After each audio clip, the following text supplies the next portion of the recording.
We are going to now have a session on climate change. I maybe should get my glasses.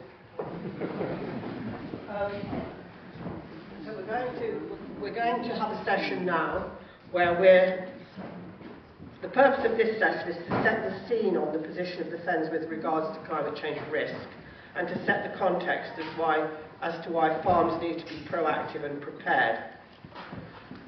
Climate change poses significant challenges for the East Anglian Fens in the UK, particularly through rising sea levels, increased flooding and altered rainfall patterns. These low-lying wetlands are already vulnerable to soil subsidence, coastal erosion, water level rise and saltwater intrusion, which can disrupt local ecosystems and agriculture.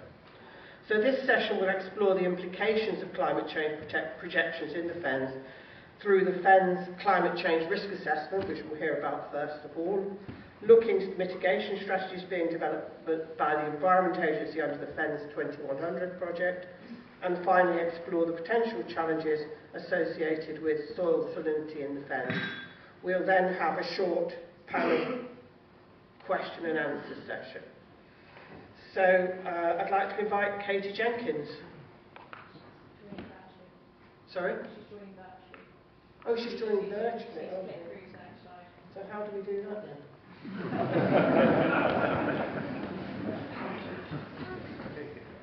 Good morning. I'm Dr. Katie Jenkins from the Tyndall Centre for Climate Change Research, based at the University of East Anglia, and it's great to be invited to join you virtually at the conference today. So I'm sorry I can't be with you in person, but I'm really delighted to be able to provide an overview of the climate change risk assessment we've recently completed for the Fens, funded by the Environment Agency, and to be able to highlight some of the key messages and insights when we think about future adaptation in the region. So the work I'm going to present reflects contributions from a much wider team of colleagues who are shown here, and I'm going to go through some of the sort of findings, just a snapshot, and some of the key messages that have come out, and importantly reflect on what the risks are of climate change for the Fens and what this means in terms of the need for future adaptation and adaptation planning. Fens is the UK's largest coastal lowland, with many parts laying well below sea level, and it also contains around half of the UK's best agricultural land. But its history of drainage also means that it is very reliant on a complex and engineered water management regime to drain land that would otherwise be inundated, whilst geographically being in one of the driest regions of the UK in terms of rainfall. So climate change has already had an evident impact on the Fens, and we know that climate change through models and projections will continue to drive more frequent and intense surface, river and coastal flood events, which will be compounded by ongoing sea level rise through droughts and heat waves, for example. At the national level, the UK has produced 3 UK-level climate change risk assessments, but these actually give little detail around specific impacts that would be felt at the regional level and given the sort of geographical context of the Fens. And so the aim of this work was to provide this sort of scientific evidence base for the region on climate risks given the specific sort of geographic context within the Fens, in order to help support future adaptation decision making. So the timing of the report is also significant, given that we are facing already global average surface temperatures that have risen by 1.3 degrees since the pre-industrial period. If we assume that emissions of greenhouse gases remain high and are not abated, then we are likely to see global average surface temperatures that could exceed 2 degrees as early as the 2030s. We could see an increase of 3 degrees as early as the 2050s, and under some model projections we could see up to a 4-degree increase in temperature by the end of the century. But even if we do consider all the pledges and policies and actions that have been put forward by government and the commitments they've made, it would still only take us to around 2.7 degrees. So the Fens faces a future where there's no sort of historical context in terms of the changing climate. And of course there's also a commitment to centuries of sea level rise beyond this. So by the end of the century, it's plausible that the region will see a sea level rise of around 1 metre. But even if we are to stop our emissions and to reduce the increase in global average surface temperature, because of the inertia in the oceans, we are committed to centuries of sea level rise going forwards, no matter what we do. In terms of the method, we drew on existing climate risk models and data that we had generated for a UK project, essentially cutting out the spatial data for the Fens region, as well as using simulations from previous national climate change risk assessments. What was innovative is that we use the same underpinning climate data, the same socio-economic scenarios, and also land use data, so that we can look at risks individually, but also how risks interact across different risks and sectors in a consistent and integrated manner. I can't go through all the results today, but there's a quick snapshot of some of the outputs. We looked at heat stress and heat-related risks, for example, mortality. We looked at agriculture, including changes in potential yields and climate suitability of crops. We looked at biodiversity, including species richness and extinction rates. We looked at hydrological risks and water resources, including low flows. And of course flooding, where we focused on expected annual damages to residential and commercial properties, and also a neighbourhood flood vulnerability index. So the first set of results I thought would be good to highlight is related to flood risks and challenges. So we know that the Fens are exposed to multiple forms of flooding, and the results in the maps here show results aggregated for fluvial and coastal flooding in terms of expected annual damages. What we can see is that without significant investment in adaptation, flood risk is set to increase. So the map on the left shows results for the present day, and the map on the right shows results with 4 degrees of global mean surface temperature rise by the 2080s, and with high population growth. Present-day flood risks could double by the 2080s with 4-degree rise and high population growth. But if we take a scenario where there is no further upgrades to existing defences and limited maintenance, which is shown in the map on the right, then the risk could actually increase by around 16-fold over that period. So it shows how important adaptation is. It's also worth noting that risk is underestimated in the report because we look at damages to properties, but of course flooding can have major impacts for agriculture, on critical infrastructure such as roadways and transport and electricity supply, which are not included in this analysis.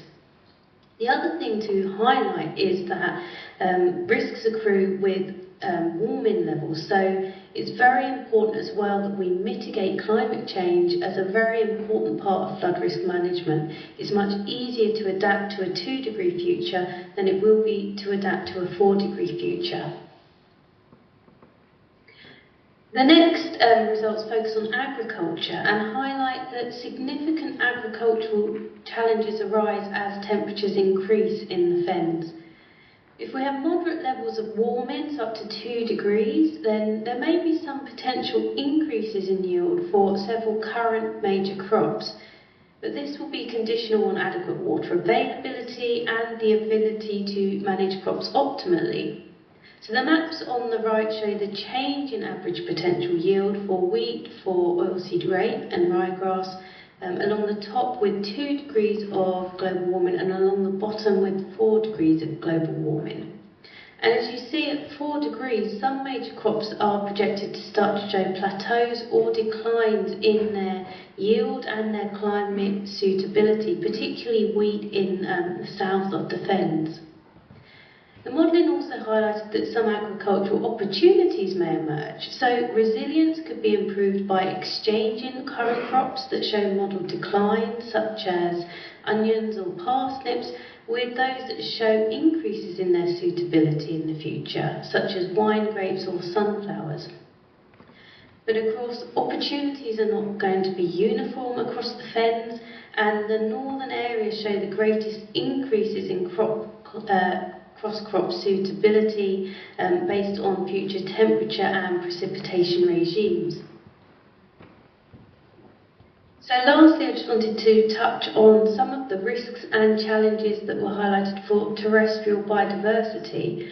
And, really crucially, the models show that even limited global warming will pose a very significant threat to terrestrial biodiversity in the Fens. At 2 degrees, which we could see as early as the 2030s, almost none of the Fens remain as refugia, which is defined in the model as areas which are climatically suitable for at least 75% of the species with any certainty. And the risk to insect pollinators, even at lower levels of warming at 1.5 or 2 degrees, can have serious implications for insect pollinated crops and agriculture and wild plants. So there's a need to think about careful planning to support biodiversity in the Fens, to think about how we can make more space for terrestrial biodiversity and the challenges and trade-offs this may cause with other land use needs, but also thinking about climate change in terms of the species that are planted, needing careful planning and siting of restoration projects. So while the previous slides looked at a particular risk or sector, what we've then done in the report is to bring this information together. And that's really important because the Fens are highly vulnerable to multiple climate-related risks, including flooding and sea level rise. But many of these risks will interact. They can lead to compound events or escalating impacts across sectors. And that's what we've started to highlight in the image to the right, where we've brought together the information and shown how risks accrue as temperatures warm and alongside external drivers like socio-economic change and population growth. And so you can start to sort of read off where some of these interactions may occur.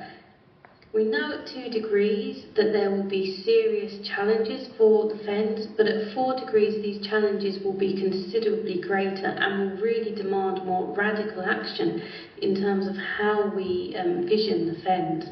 So understanding this full picture of climate-related risks will be really important to help explore future decision and investment choices, as well as really highlighting why we need urgent and critical action today alongside mitigation to ensure temperatures do not exceed 2 degrees. So what the output really shows as well is this need for a shared long-term strategic vision for the Fens and to ensure that it is well adapted to future climate change and future risks. Flood management choices are fundamental to all aspects of the Fens, and each sector, of course, will still rely on choices made by others. So there's an opportunity to think about how we can align these decisions across sectors, where there are opportunities and where there may be trade-offs, particularly around land use. How we develop and understand and progress this shared vision is not trivial, but it's something that we think is necessary to develop a coherent future investment plan and development plan. So there are a range of different ways we can vision the future of the Fens and adaptation, depending on our different societal or management decisions in the face of climate and other changes. But developing a mosaic of these approaches of diverse and targeted adaptation that we can bring together will be really crucial to ensure the resilience of the Fens into the future. So in summary, the Fens faces some big challenges and requires some strategic solutions. Climate change is already influencing risks in the region, and even a 2 degrees world, which we could see as soon as the 2030s, will pose significant challenges. These risks will affect all sectors and will require significant investment in adaptation to help manage them. And of course, the future flood risk management strategy and the pathway to implement that is going to be a crucial choice in how we vision a future for the Fens. As I've just mentioned, there's this need for a shared vision, but having such a vision can really help scale up investment and support and get momentum behind the right strategy, and of course to do so in a really urgent fashion, given the risks we could see and how these risks could accrue over the next 5 years. So I hope you found that informative. If you want to find out more, the report is online. There's also a video and some infographics. I'm very happy if anyone wants to drop me an email if you have any questions, but otherwise I hope you have an enjoyable couple of days at the conference, and thank you very much for your time.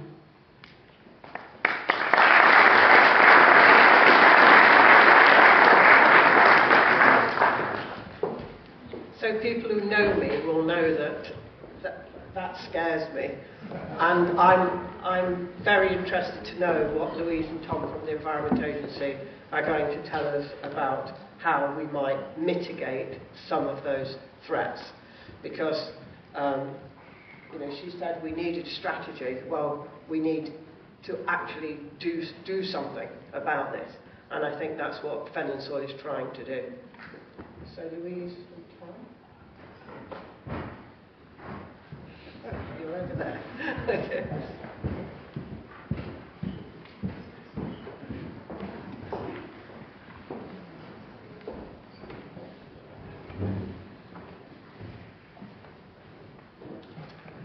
Morning everyone, my name is Tom. I'm a project manager with the Environment Agency working on the Fens 2100 project, and I'd just like to thank Tina for not giving us any pressure on our speech at all that we're about to give, but hopefully we can tell you what we are planning to do on that strategy side of things. I think a big part for us is starting that engagement with different people and starting to collaborate. The past couple of years we've been setting up for success and making sure that once we do get to delivery, those mechanisms are in place. I think now, this year, our focus is on that engagement. So that's why we're here today. Some of you may have heard of Fens 2100 before. Some of you, this might be the first time you're hearing about it. So we're giving a bit of a high-level overview, but me and Louise are around for the whole conference. Please do come up to us. Please do ask us questions. Because as I said, that's why we're here. We want to learn. So I'm going to hand over to Louise on that note. Yep. So hi everyone. My name is Louise Wilson. Bear with me, first time I've ever done a conference like this, and I only started in the team back in August last year. So yeah, trying to do what best I can. So sorry, apologies if I had issues with printers this morning, so notes are all here. We pressing. There we go. Yes. So the Fens 2100 Plus programme. There we are. The strategy, this is the strategy measure, which is why the Fens 2100 Plus programme was started. It was the only specific place measure mentioned in the FCERM strategy, and this means that we as a team and a programme are responsible for developing a strategic case for continued investment in flood risk management across the Fens landscape. It was a recognised need by partners working within the Fens that something needs to change, and a long-term strategy is needed to be developed that achieves value for money and generates regional and national benefits. So as I said, we're going to be working in partnership. This is a list of the organisations that we are working with on our programme board. As I said, we're aiming for a success. We must work collaboratively with all our partners, sharing the evidence and information, and be more joined up and holistic in our thinking. This way we can help inform regional and national decision makers so we can help this landscape adapt to the climate change that's coming in the future, as mentioned just by Katie. So we've had this really lovely infographic produced for us by our consultants at erratic, and this is just some of the key figures, facts and figures from around the Fens landscape. At a local level, people within this room, you're all going to understand the Fens and its complete uniqueness. One of the aims of Fens 2100 is to put this on the national agenda. We need to remember that the Fens is an unnatural landscape that is heavily engineered, and it is managed 24 hours a day, 365 days of the year. Living and working in the Fens is only possible because of around 17,000 flood risk management and water level management assets. Many of these flood risk assets were built in the 1960s or thereabouts, primarily to manage the land for food production, and the area has fundamentally operated in the same way ever since. If we were to start again, we need to ask, would the drivers still be the same given what we know now? So we are covering the entirety of the Fens landscape. Our programme specifically is looking at, we're covering 5 different catchments. What we're doing is we're looking at the Fens on a whole, but we're also looking at a catchment level to try and give the best understanding of the situation. And the 5 catchments we're covering are the Grey Twos, the Lower Nene, Lower Welland, the Witham and the Steeping.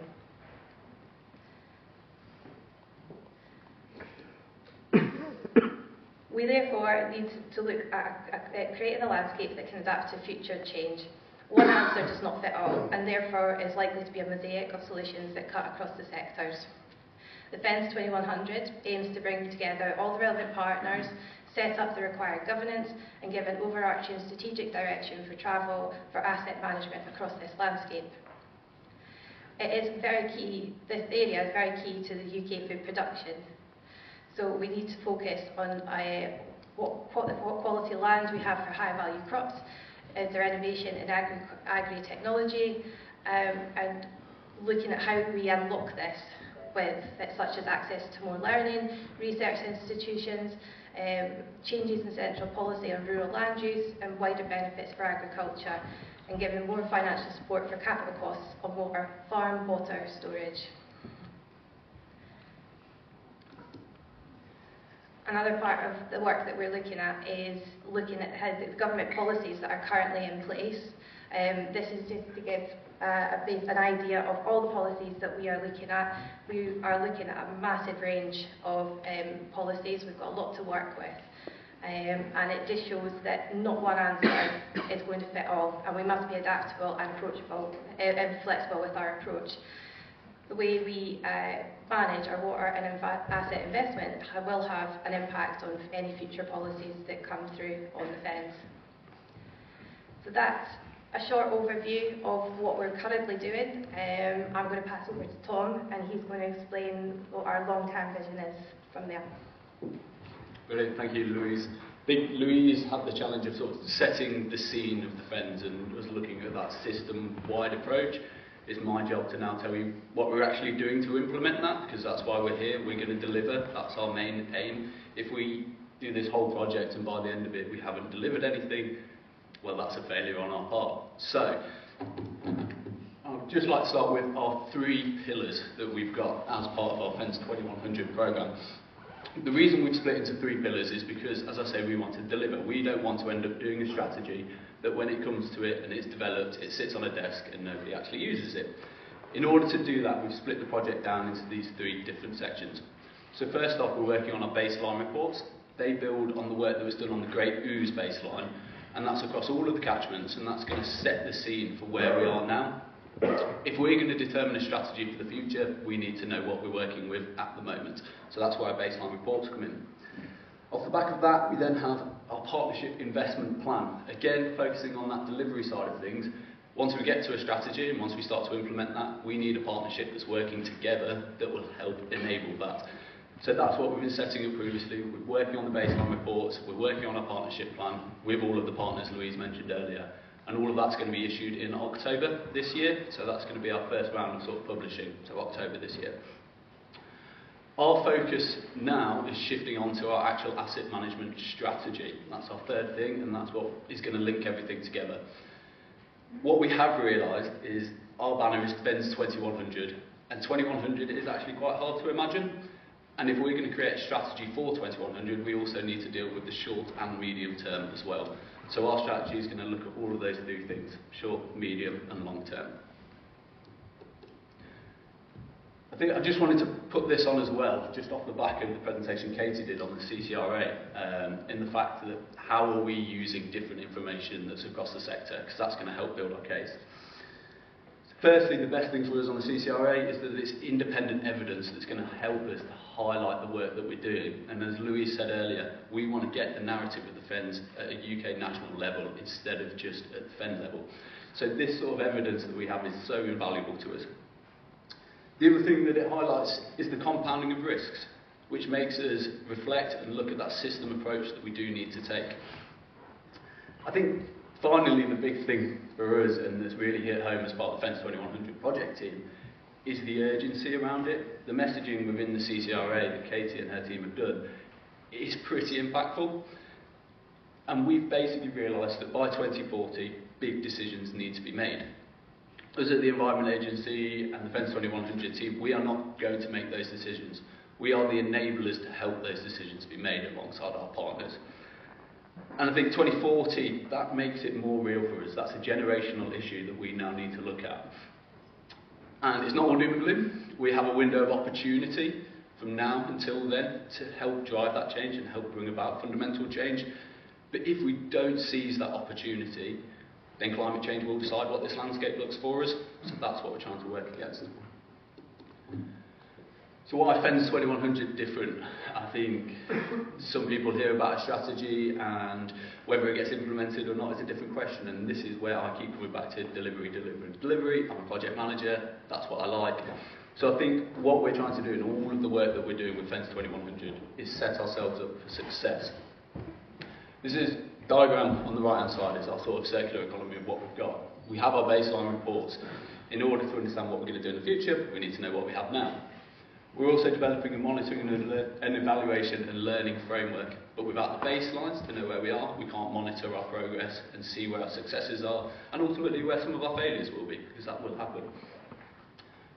We then need the partnership plan to help implement our monitoring and also to help implement our strategy, which aligns with our integrated asset management strategy that will be developed.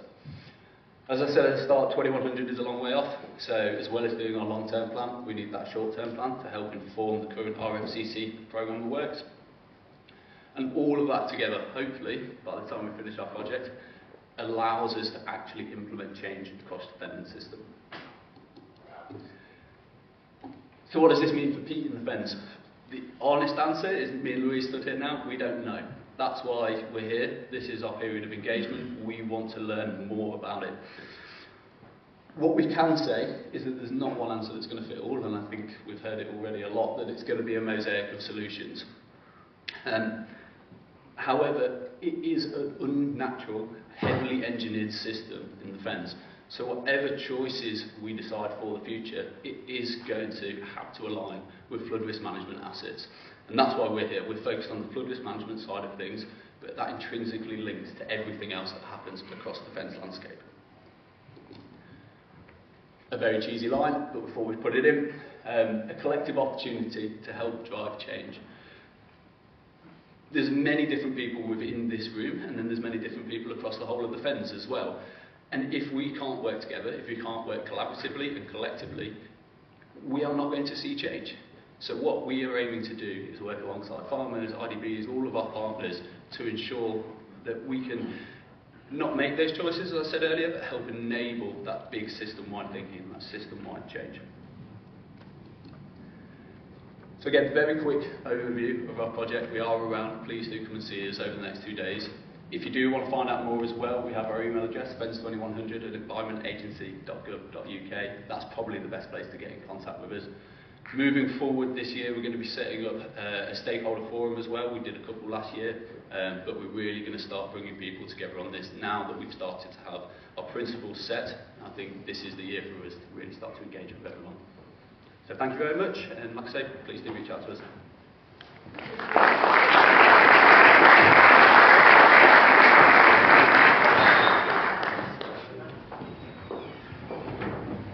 So Daniel, so you're going to tell us about some more problems.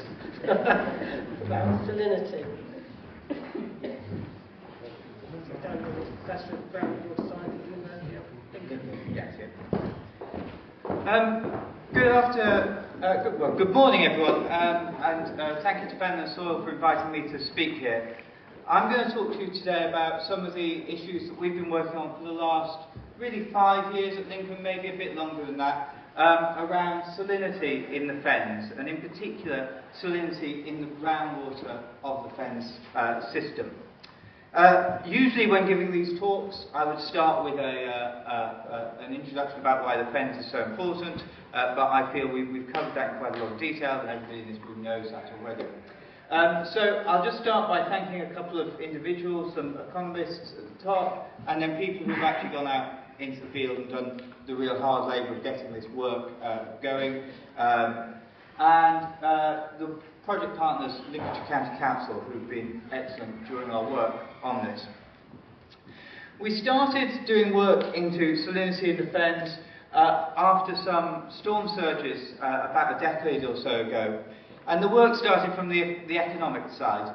And we were wanting to know what the impact long term would be on Lincolnshire and this high value agriculture if storm surges continued to happen in the county, and therefore salt water from the sea got onto the land. Now, the estimates that we had to put in for that were quite wide because the physical basis for those estimates wasn't there.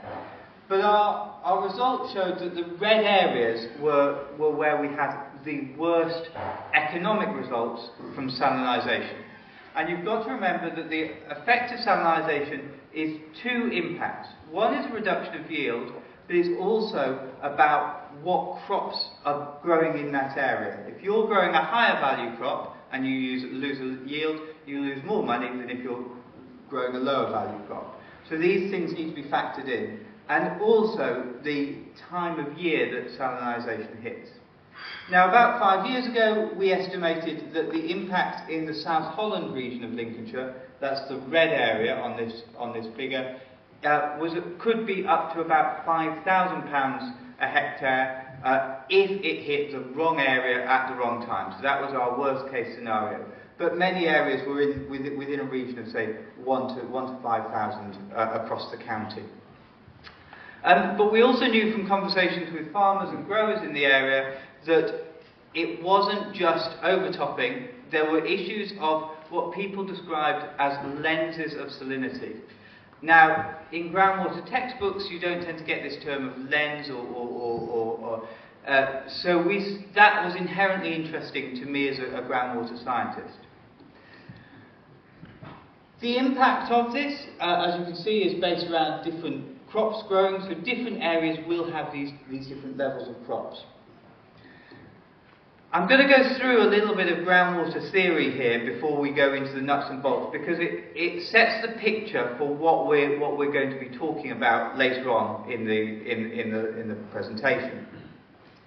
So, in a classic system, almost anywhere in the world, particularly flat, low-lying areas. So this could be the Fens, it could be the Netherlands, it could be the Bangladeshi Delta.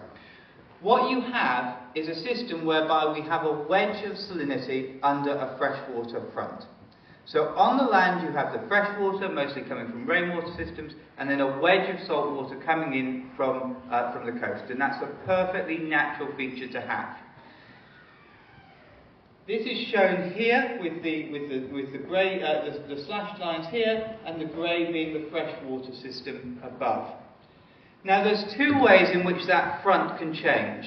One is a rise in sea levels can push the front up and therefore further inland, and the other way is that we abstract water, and by abstracting water we pull that system in.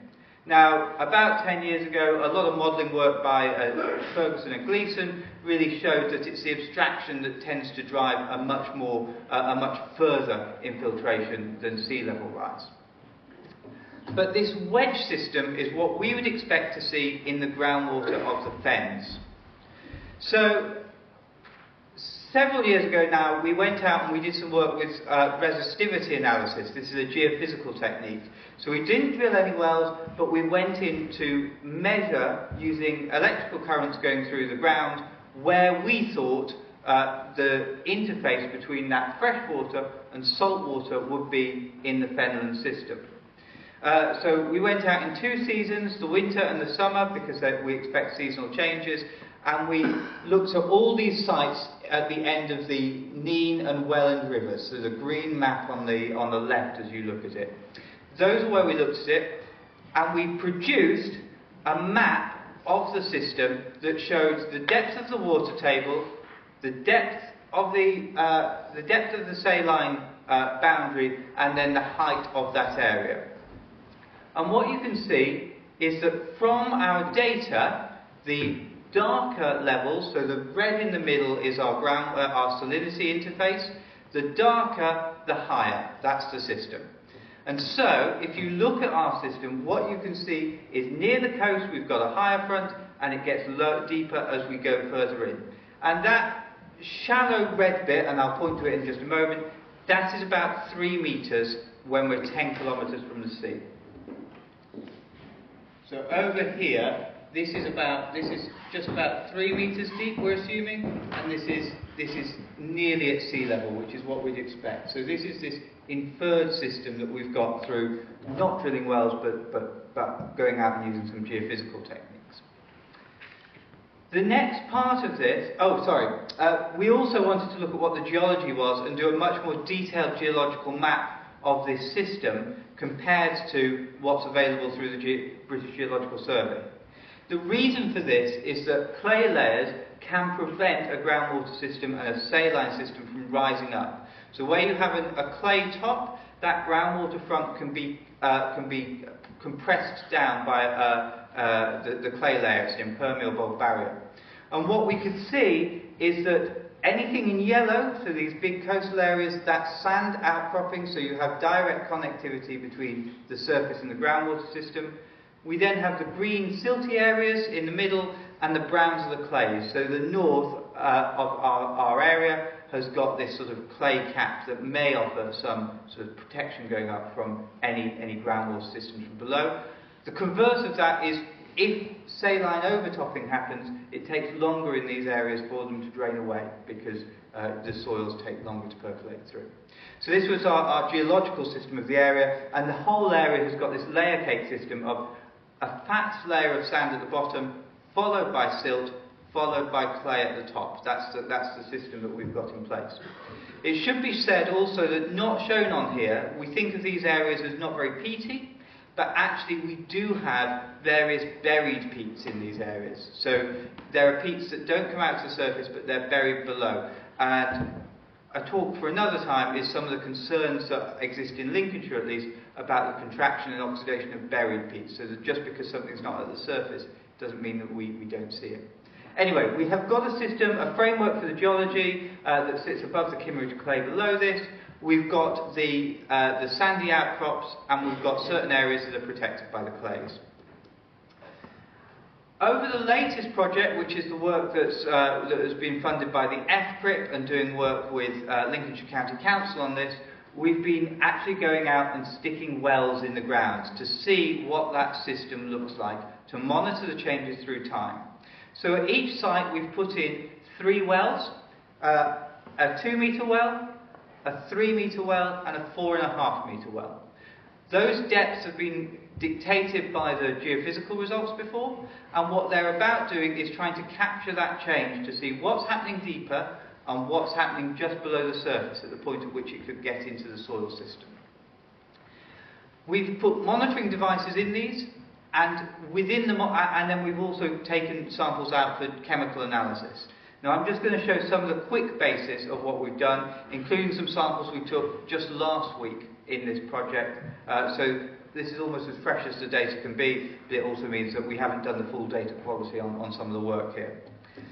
So across the Fens, or across this area of the Fens, what we're seeing is a water table that's sitting just below the surface. The figure on the left is our water table data, and the figure on the right is conductivity, so a proxy for salinity. Now, with the water table, what we're seeing is what we'd expect, which is in the summer that water table drops, and in the winter it rises. But on average, it is averaging at just below where our surface water sits, where our ground level is our water table is sitting just below. And we know this to be the case because in certain farms, in certain places, during the winter months, that water table rises up and you can see it pooling at the surface. Not across the whole area, but certainly in some places. More interestingly, to my mind, is what's happening with the dissolved salts in the system. Much is below what we call the freshwater level. We've then got a chunk within the brackish sector, and then we've got a chunk that is definitely at saline level. So this is the figure on the right as you look at it. So over here, what we see is a higher salinity in the summer months, as we'd expect, dropping down during the winter months, and we don't have the next data coming through. But our anticipation is that what is happening here is a dilution effect, so rainwater coming in the winter dilutes down the water table so that any saline conditions would reduce. Now, what we have here is a bulk that is in this fresh sector. This is definitely into the brackish sector, and up here we're looking at something that is about a third of seawater.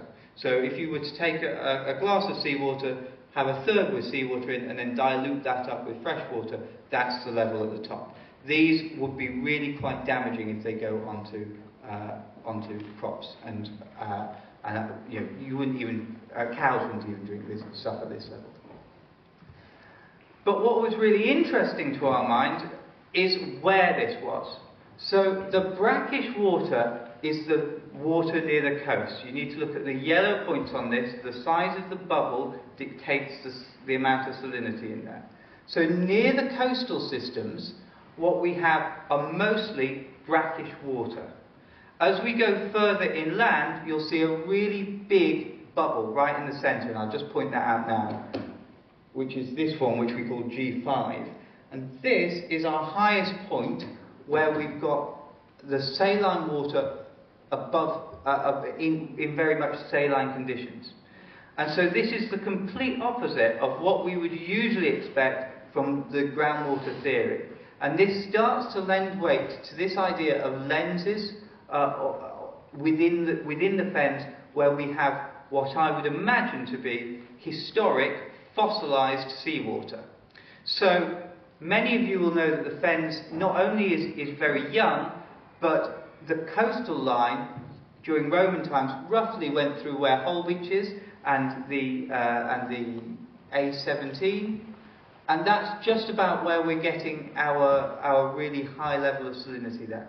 So one of our working hypotheses is that this is a pool of water that has been captured within a sort of system as that coastal line moved forward. And adding weight to this is what's happening with the hydrology of the system. So if we overlay the geology and the groundwater system together, and we look at what's happening through time, we have certain parts of the fens where the system is moving in sync. So the salinity and the water table are moving together. They move as one. And this is where we think we're seeing this dilution effect. So rainwater percolates in and it dilutes the conductivity down. In this really high section, and one of the other higher areas, we're seeing out of sync changes. So the water isn't changing as the water table changes, the salinity doesn't change in the same way. And what that, to our mind, means is that these high salinity areas are hydrogeologically distinct to the brackish system. We're not looking at a continuum, we're looking at these pools of water within the system. And you'll also note that that's about 10 kilometres in from the coastline. So this is our sort of working hypothesis that we're trying to drill down in to get more detail about what would happen if A, we start abstracting more through shallow systems, B, if sea levels rise, where those change.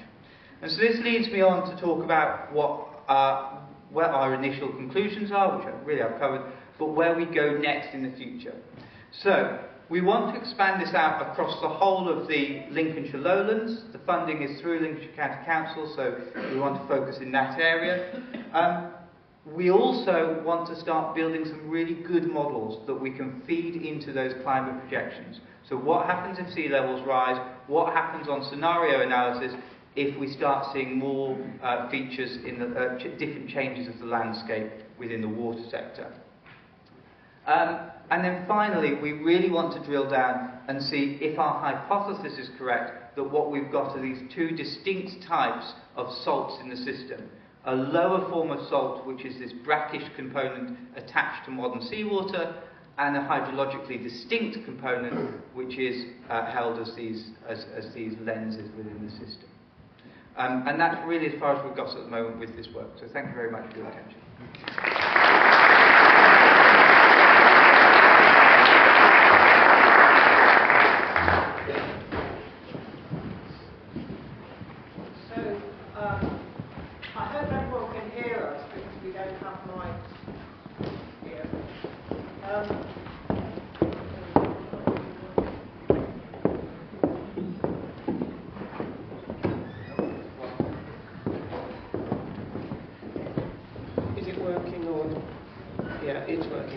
Okay, so I, as usual, would have a very practical question. So we have a lot of farmers in the audience, so what can farms do to assess potential climate change impacts, or what can they do to make their system more resilient? And I was thinking about what you were saying about clay, because I know a lot of the area here, it's peat over clay, and often that's been mixed up and made into skirt fen or whatever. So is that a different situation? So I think the answer to that question will obviously vary farm by farm. But the key message coming across is that change is coming, and we know broadly what's going to happen over the next 3, 4, 5 decades. Water is going to become less predictable, so don't make the mistake that we're going to get necessarily less water, we're going to get less predictable water. So we're going to get more extreme events, more drought, we're going to get more flooding. And the landscape that you farm in, you need to sort of think about what happens at the moment and then amplify that in your head. So how do you respond to it in that way? In certain areas, you will have salinity issues, but that won't be an issue across the whole area. But one of the bits of work that one of my colleagues has been doing, I think some of you know Ian Gould, he's done work where we've looked at what different crops could be grown in response to more saline conditions. And there's trade-offs there. So you could take a lower value crop, but you get a higher yield from that lower value crop because it grows better in saline conditions. But it still might be more profitable to grow a high value crop and accept a lower yield. And that calculation, that is farm by farm, because the farmers themselves will know what is best in those situations.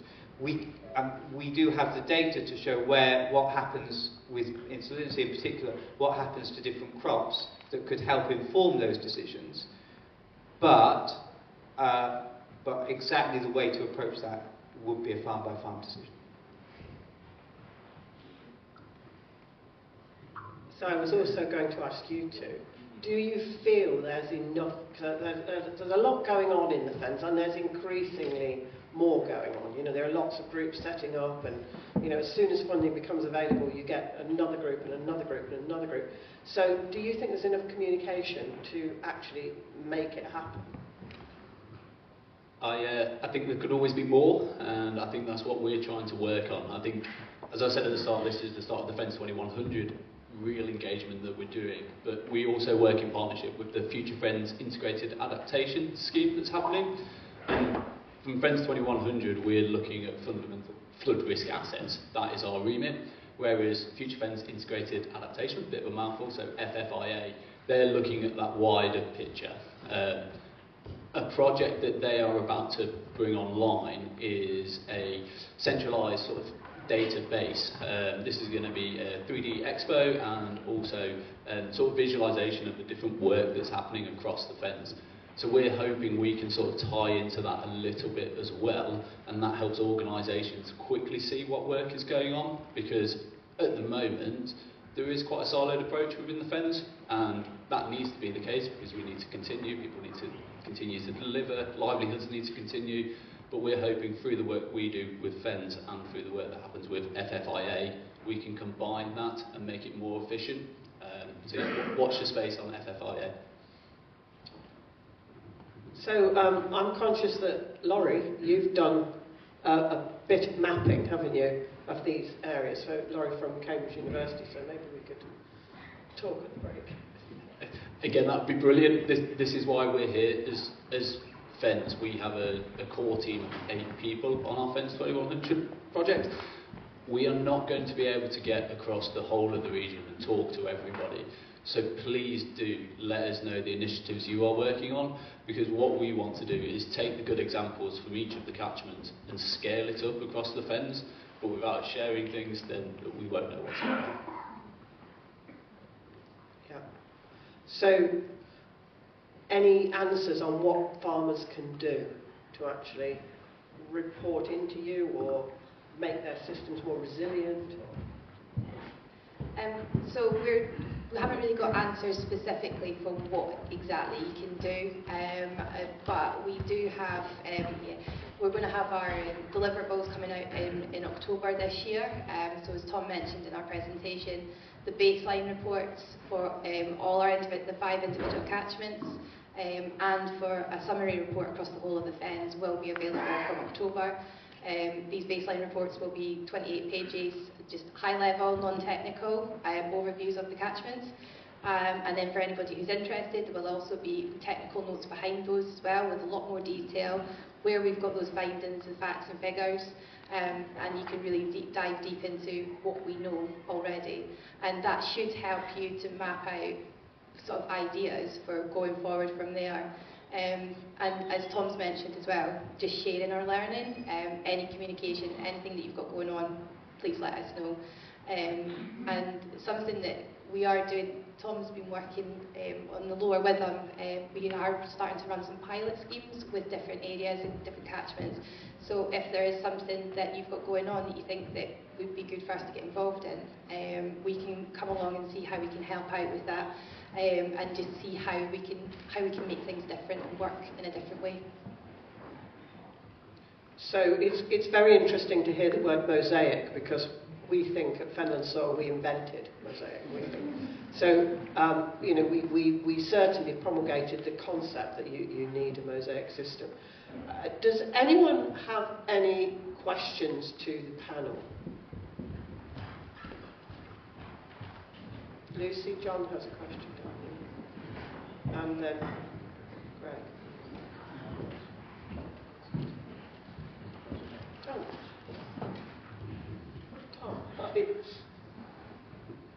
Do you want me to go because I've got the mic? Okay. With regard to your 2100 plan and your plan of the EA, is the idea basically to build a bigger, better, more expensive barrier to keep the water out, similar to what it is today, only more so, or will we see a more, to use Tina's word, a more of a patchwork, more of a mosaic approach where, you know, water levels vary much more in the sort of regional area where you've got, you know, farming pretty much as it is today in one area, more paludiculture there, a wetland there. Is it going to be a much more varied approach, or is it basically just more of the same with more cash and more energy to keep the water out? So I think this is something we're exploring at the moment, and Louise mentioned it, but we're working on the low Wyvern pilot, which is where we're working with local farmers, local landowners and the community to assess what we do now and could we do something different. So as part of that scheme, there is an option looking at let's just build back. If we just built everything back to the highest standard, what would that actually mean for the area? But then there's another option that we're looking at that says, well, that might not be the case, so therefore let's look at a more sustainable way of managing water within that area, and that's going to be working with the different farmers, some who will be willing to have more water on their land and some who won't. So I think the aim of this pilot project that we're doing is we can take the learning from that and scale it up across the catchment. So we don't have the answer at the moment, but that is something that we are looking at as part of the project. So we have Greg there, or John. Mine's a similar question, actually.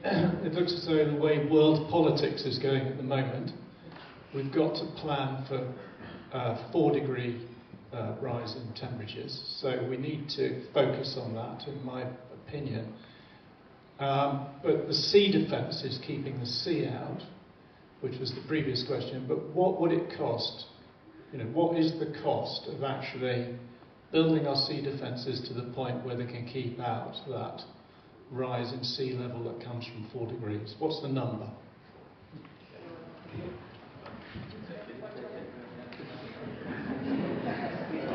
We don't know. What we do know is these costs are a key thing for us as part of the project. There's no point us going down the Fens 2100 route and having strategies and different variations of different things that we could do without having that number associated with it. So we are working to get those facts, to get those figures. Again, part of our aim is to get this on the national agenda, and the way to do that is to have those figures that sit behind it. So we are looking at different costs with different options, and our partnership investment plan is then looking at how we would potentially fund those options as well. So it's not just having the cost there, it is also having the partnership investment plan that helps back up that funding. So as I sit here now, we don't know the answer, but that is something that we are working on. No, I was just going to say, my answer was also, we don't know. But ultimately, that question will lead to this thing of, yes, we have this critical national resource, and one of the facts we sometimes state is, although it's 7% of the food produced, we believe it to be about 11% of the agricultural economy in the country. So it is enormous what happens. But then I imagine where this will end up is this trade-off between, is it worth building something that big to protect this particular industry? That will be the long and the short of it. And everybody in this room thinks it is really important to do that. But if that, that will be a decision for the future, won't it? So Lucy, we have Greg. I saw your hand first. And then probably people over here. The light is my question was around reservoir building and freshwater capture. So there doesn't seem to be a joined-up approach when it comes to planning permission or funding to capture the vast amounts of fresh water we have available in the winter and reduce that extraction in the summer that you point out is creating salinity. Is there any thoughts on how we can have a joined-up approach and how some of the water sharing could be improved and some of the planning permission could be easier for building reservoirs and funding to go alongside that?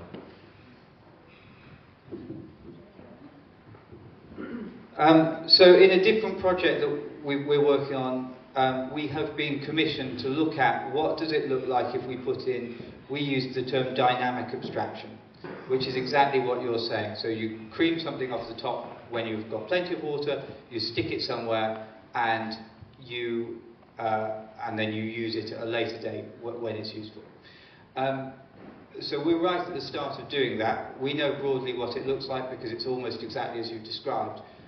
The thing I would say is that we've got on the Lincolnshire side of the border, we've got people at the Environment Agency who are really interested in that, in terms of how you link up that abstraction license in a way that doesn't over-abstract, but also links up flood management properly. And from a structural point of view, in terms of the broad public services, one of the things that we've come across as an issue is that we see very siloed teams. So the flood management team is over here, the water resources team is over here, and conversation between the two is difficult. Not because anybody wants it to be difficult, but that's because of the way the systems are in place.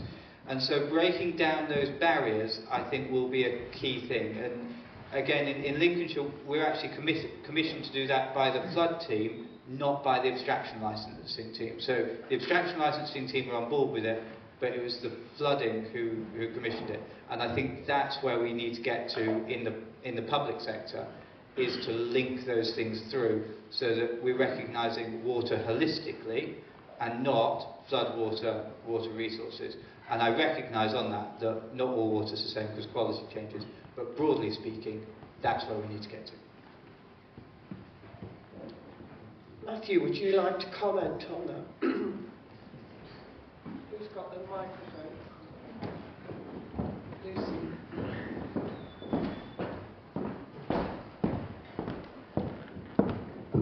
Thanks very much.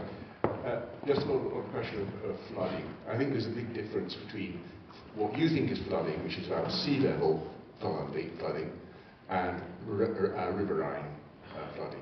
There isn't actually much of a history of flooding inland in the Fens because we managed it through the washes and so forth. So the discussion is really, in your comments, about sea level. And one of the things that bothers me about the way we're thinking about policy is that in the Environment Agency you look at the very extremes of drought and of sea level flooding, but actually most water that is held in the Fens is perfectly normal. And there's 90%, as it were, of business as usual water is actually neutralised economically, because you're limited all the time and the farmers aren't allowed to use the water. So all the water that sits here, and people keep on saying there's not enough water in East Anglia, the Fens have got masses of water. In fact, they have lots of excess, which we spend millions of pounds sending out into the North Sea. So one of the things I think you need to consider in your planning is actually creating an economic model which uses most of the fresh water that sits operating inside the normal ranges. And that's particularly important because we happen to be 16 miles away from Cambridge, which happens to be the major growth site in parts of the UK, which does not have water because we've never stored it, because we've always had so much coming through the aquifer. And one of the things I think we should be moving about is you in the Environment Agency need to think about how you can actually turn the value of the water that's in the Fens into something that can be used to support growth. And bringing that water, say, into Cambridge so it can grow, but also to make a market, because we have so much fresh water in this part, we can actually be trading it. And if you go to Spain, for example, we should be selling it with tankers. And over time, we'll be building an international water business because UK happens to be so well on the edge of the oceans that we will have a surplus. That's the way you need to change your policy thinking about the importance of fresh water. Yeah, no, thanks for that. Just to say, we are bringing in the ideas of, we're bringing in the agenda of growth. I think we are starting to have these thoughts around that. We're still in the very early stages of that. But it's always still good to hear the comments. But growth it's one of the big things we've heard from the government, that this area is going to be a massive area for growth. So how do we bring that into the Fens landscape? Something that we're also working with is the Ely Essex transfer scheme. We do pump a lot of water down to Essex, which is very successful, but we're looking at that, and also we are looking at the decarbonisation of that as well, because it's massively energy consuming. But yeah, we also are working with the FFIA on with the Fens reservoir, and we're linking in with that work as well.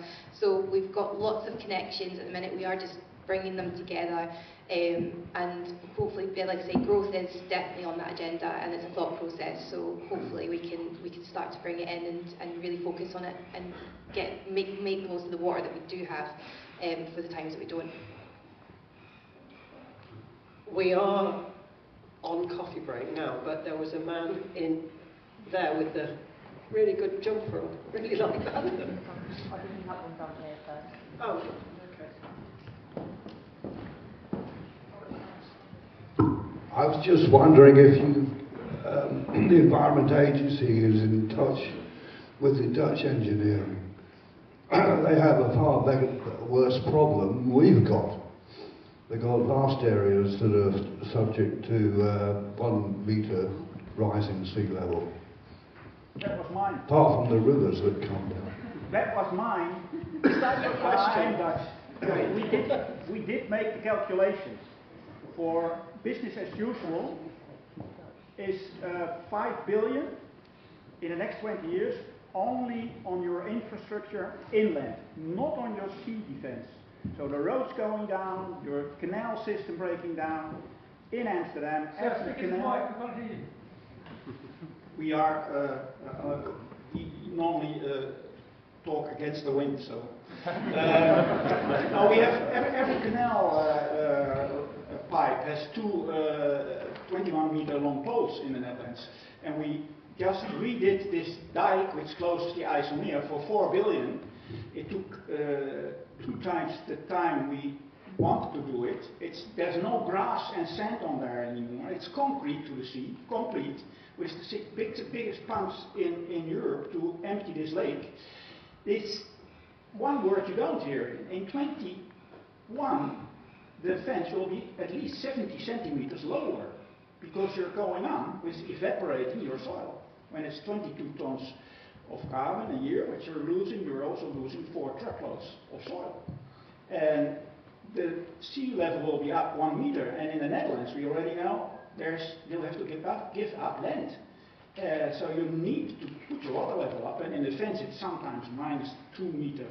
In the Netherlands we can only say this is no training, this is just pumping out. So look at the Dutch, look over the horizon and make the calculation and do it fast. Don't wait, every year you lose soil. Okay, thank you. That's great. So Rob at the back, and then that'll be our last question. Okay, it's a bit of a comment as much as a question, but panel happy to comment on it. I just wanted to pick up where John Shropshire started. So I'm Rob Wise with the NFU, and I sit on the Fens 2100 programme board. So I've been following the development of that work very closely and contributing to it. John's question was, do we know what it will cost if we plan for a 4-degree world? And the answer from the Environment Agency was, no, we don't. However, the Environment Agency have done quite a lot of baselining work on different scenarios that don't quite go as far as a 4-degree world. And what we do know from the early baselining work that was done on the Ouse Basin, where we are now, is that the costs to keep the status quo are so large that current government funding rules will only pay for about 30% of that. So there is already, as part of Fens 2100, a big public policy societal question about, okay, even in a 1.5 degree world, we know that current government funding won't come close to keeping us dry. So part of the discussion and debate as we work towards developing a planning investment programme for the Fens is deciding who's going to pay.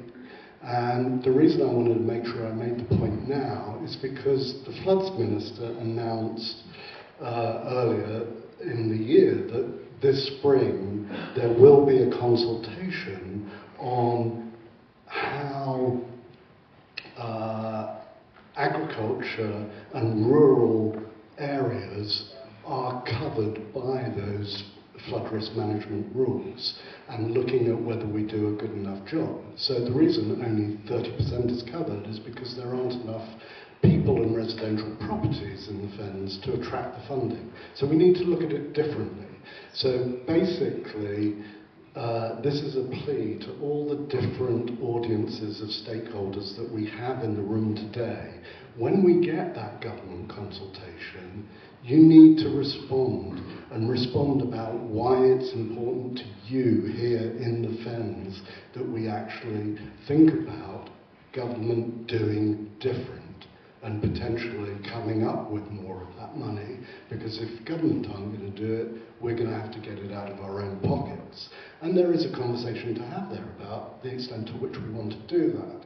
And the Dutch example is really instructive in this, because we, as part of the Fens 2100 programme board, went across to Holland recently to learn about how they do things.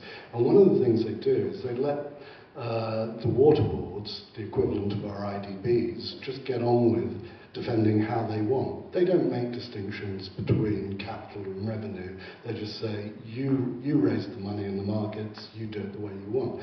But one of the fundamental things they do is they say, we as central government will take care of funding for the coastal protection, because it is so existential to that country, where 70% of the whole country is below sea level. So is that something that we want to talk to our government about, splitting responsibilities between what we do on the mosaic that Tina has talked about of the land and the different opportunities there are within the Fens, while getting a more fundamental settlement on the existential coastal threat? So those are some thoughts that I would want to throw into this equation, but also just to make sure that you all look out for this consultation on how do we change the rules for how funding is done when it actually comes. Thank you for indulging me, Tina. Thank you, Rob. We do have to go for coffee now. I'm sure that most of you want a coffee. We should be back by 11:35, but if we can make it 11:40, that would be fine. Okay.